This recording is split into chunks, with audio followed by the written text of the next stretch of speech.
슈퍼로봇 인피니티즘, 포토스토리 게타 드래곤에 이은 강철 지구편. 지난번에 올린 마징 카이저, 게타 드래곤과는 다른 평행세계입니다. 소설을 구성한 하야카와 타다시는 강철 신지그의 애니메이션 대본을 맡았었기 때문에 이번 소설은 강철 신지그의 느낌이 물씬 풍깁니다.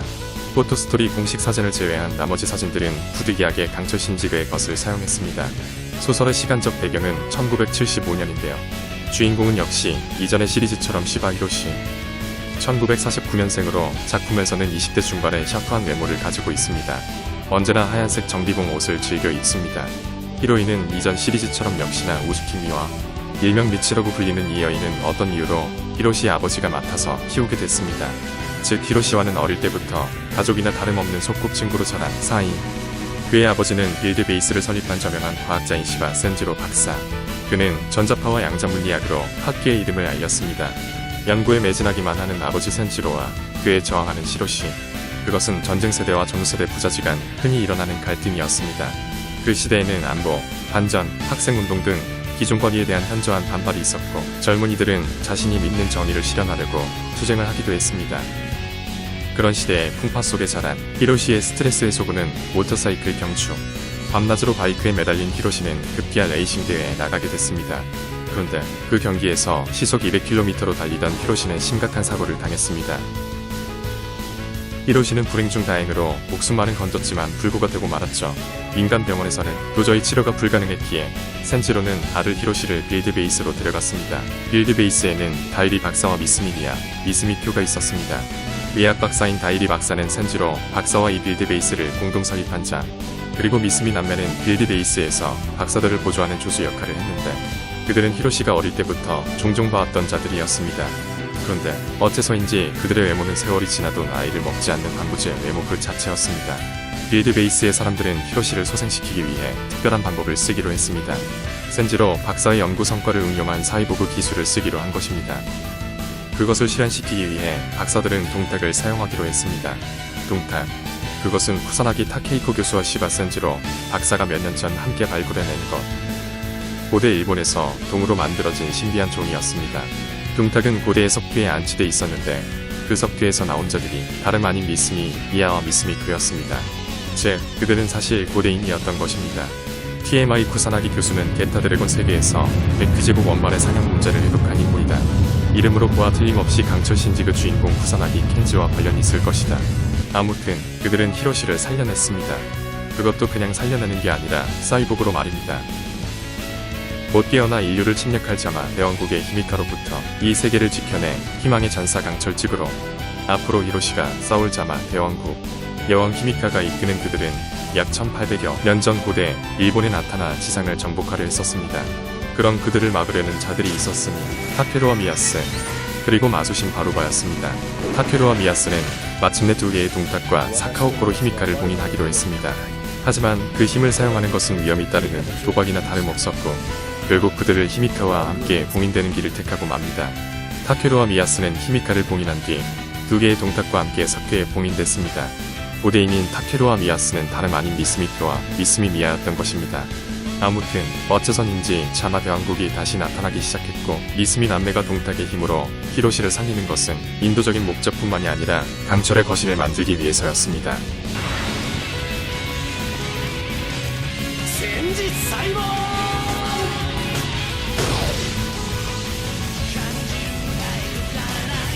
고대의 주술과 현대의 기술이 만들어낸 사이보그 형태가 된 히로시는 인간 100명분의 힘을 쓸 수 있으며 뇌를 제외한 조직의 80%가 나노 분해되어 재구축됩니다. 히로시는 사이보그 같은 몸으로 자마 대왕국의 황천군병 잡졸쯤은 수십 마리는 해치울 수 있었습니다. 그런데 자마 대왕국에는 30m가 넘는 하니와 겐진이라는 놈들도 있습니다. 이 녀석들은 일종의 진일균형이었습니다. 거기에 자마 대왕국 토주술 에너지를 불어넣어 경기로 만드는 것이었습니다. 이놈들은 겉에 흙 같은 게 벗겨지면 안에 본체가 드러나는 구조였습니다. 히로시도 이놈들과 싸우려면 이에 걸맞는 취급이 되어야죠. 히로시는 빌드 베이스로 레일건으로부터 사출되는 지급 파츠를 받고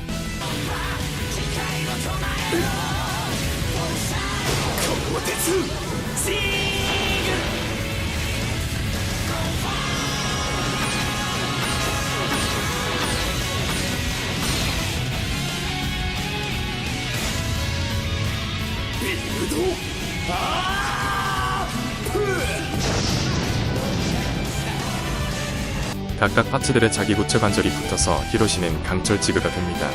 사이보그의 상태일 때보다 몸집이 훨씬 커졌기에 그에 맞는 감각을 잡기가 꽤 어렵다고 합니다. 지그의 몸 크기는 하니와 겐진보다는 머리 3개만큼은 작지만 그 늠름한 모습은 분명 강철의 거신. 강철 지그의 무장으로는 다이너마이트 펀치, 스피스톰이 있다. 스피스톰에 맞은 적은 전자분해돼 산산이 부스러진다고 한다. 지그 브레이커라는 일종의 잡기 기술이 있는데 지그가 하니와 겐진에게 지그 브레이커 써서 그놈들 몸 본체 드러나게 할 수 있음.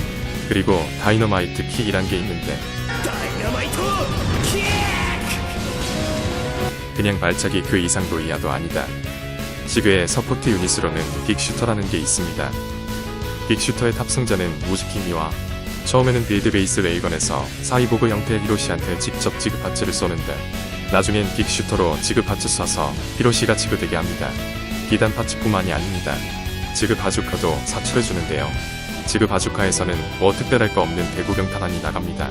그냥 잡졸들을 한 방에 잡는 수준. 그러나 장탄수는 많지 않은 빅슈터에서는 마하드릴도 지그한테 쏴주는데 지그는 이걸 하늘을 나는 이동수단으로 쓸 수도 있습니다. 일본의 다른 지방으로 몇 분 만에 날아가 정도의 속도를 지니고 있습니다. 물론 공격용으로도 당연히 쓰이지만 작중에서는 간부급 하니와 겐진에게는 겨우 기스만 내는 정도였습니다. 마그는 로프라는 무기도 있는데 가슴의 구멍에서 나오는 로프로 적을 포박하는 기술입니다. 소설에서는 이것을 이용해 적을 감싸 안고 휘둘러 던졌습니다. 그리고 반다이 프라모델로는 아직 안 나왔는데 인피니티즘 세계관에서도 일종의 지원기 펜서로이드가 존재합니다. 소설 세계관에서는 이미 실전에 투입돼 자마 대왕국 잡졸들을 말발굽으로 이리저리 치고 다녔습니다. 하지만 반다이 지그 프라모델이 인기가 있는 건 아니라 펜서로이드가 상품화될 가능성은 희박할 듯. 소설에서는 펜서로이드뿐만 아니라 마린 파츠, 스카이 파츠, 어스 파츠도 있음. 근데 역시 이건 프라모델로는 안 나올 듯. 그리고 소설상에서 지그는 동공이 나올 때가 있습니다. 물론 프라모델에서는 눈알 제한 스틸커가 없지만 말입니다. 아무튼 다시 부활한 자마 대왕국은 지상에 총공격을 가했습니다. 자마 대왕국과의 전면전을 하기 위해 저위대도 지그와 함께 싸웠습니다. 특히 항공저위대도 활약을 펼쳤는데요. 여기서 또 강철 신지그 애니메이션 인물들이 나옵니다. 항공저위대 소속 파일럿인 사오토메 몽크와 미도 터투커가 등장하는 것이지요. 그들은 애니메이션에서는 빌드 엔젤이라는 전투기에 탑승했지만 이 소설에서는 70년대 당시 군대에서 실제로 쓰인 주력 전투기 F4를 살짝 개조해 타고 싸웁니다. 자매대왕국과의 마지막 싸움에서 지그는 거대 우세인 오로치의 탄 히미카와 1대1로 운명의 결투를 했습니다. 핀치에 몰린 지그는 펜서로이드와 합체해 켄타우루스 같은 몹이 돼 필사적으로 싸웠습니다. 이윽고 지그의 맞박에서 금탁이 빛나며 떠오르더니 거기서 전설의 창 사카오코가 나타났습니다. 1800년 전 히미카를 봉인했던 바로 그 창 말이지요. 이게 굵은 비피둥처럼 지그의 손에 쥐어지는데요. 마치 게타섬과 비슷합니다. 빗줄기가 초록색인데다가 악당들만 골라서 광역 공격을 했습니다. 결국 이걸로 자마 대왕국 일단 봉인시킴. 이렇게 1975년 지그의 싸움은 끝나게 됩니다. 그런데 세계 어딘가에서는 헬싱 박사라는 작자가 바도스 섬 조사대가 돌아온 이후로 행방을 감추는 일이 발생했습니다. 바도스 섬에는 고대에 만들어진 듯한 거신의 조각상들이 있었습니다. 헬싱 박사는 다름 아닌 훗날 닥터 헬로 불리우는 자. 그는 자신의 야망을 실현시키기 위한 무언가를 계획하고 있었죠. 최근에 연재되고 있는 마징가 제로편에 의하면 제로가 처음 나타난 마징가의 세계가 바로 지그 인피니티즘 편의 세계인 것으로 보입니다. 이 세계에서는 히로시와 자마 대왕국과의 싸움이 끝난 1년 뒤인 1976년 갑자기 닥터 헬이 세상에 깽판을 치기 시작한 것이죠. 그것은 주조 박사가 만든 마징가 Z를 강탈하기 위해서였습니다. 그리고 이번 소설에 등장한 후사나기 교수는 드래곤편에서도 나왔었죠. 드래곤편의 시간대는 지그의 세계와는 다른 서기 2011년대 평행세계입니다. 그 세계에서는 광자력 연구소는 있지만 아직 마징가는 존재하지 않는 세계입니다. 이번 지구편 에필로그에서도 2011년 배경의 세계가 나오는데요. 그게 드래곤편의 세계인지 아니면 지그에서 40년이 흐른 뒤의 가능성의 미래인지는 모르겠습니다. 암튼 인피니티즘 소설이 역같은 멀티버스라 좀 복잡합니다. 지금까지 나온 소설의 세계들을 조금 정리해보겠습니다. 1번이라 쓴 세계는 마징 카이저 편의 코우진의 세계입니다. 이 세계에서는 마징가 팀이 미켄의 제국과의 싸움을 끝낸 뒤입니다. 그랜다이저가 시공을 넘어 지구로 찾아왔고 뒤이어 갑자기 대가성 연합군이 지구에 쳐들어오자 코우지가 프리드성의 기술을 사용해 카이저를 만드는 내용입니다. 시간대는 적어도 2010년대로 추정. 이번 세계에서는 1970년대가 무대. 앞서 얘기한 대로 자마 대왕국과의 싸움이 끝난 뒤 닥터 해리 바도스 섬에서 발견한 기계수로 마징 가제트를 강탈한다는 세계입니다. 게타로고는 존재하지 않는 것으로 보임. 게타 드래곤이 등장하는 3번 세계는 2011년이 부대. 광자력 연구소는 있으나 마징가는 아직 없는 부대. 이 세계에서도 동탁이 존재하며 과거에 지구와 히미카가 싸웠었다.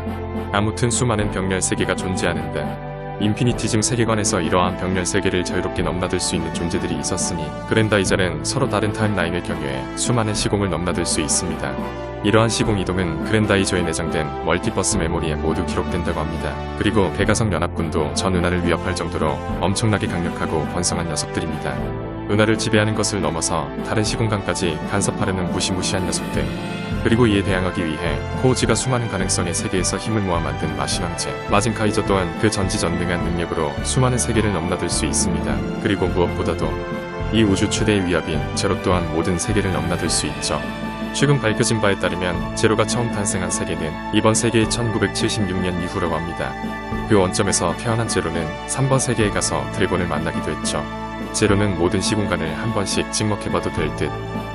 앞으로 카이저와 제로가 어느 시공에서 만날지 귀추가 주목됩니다. 아무튼 다시 지그 이야기로 들어가겠습니다.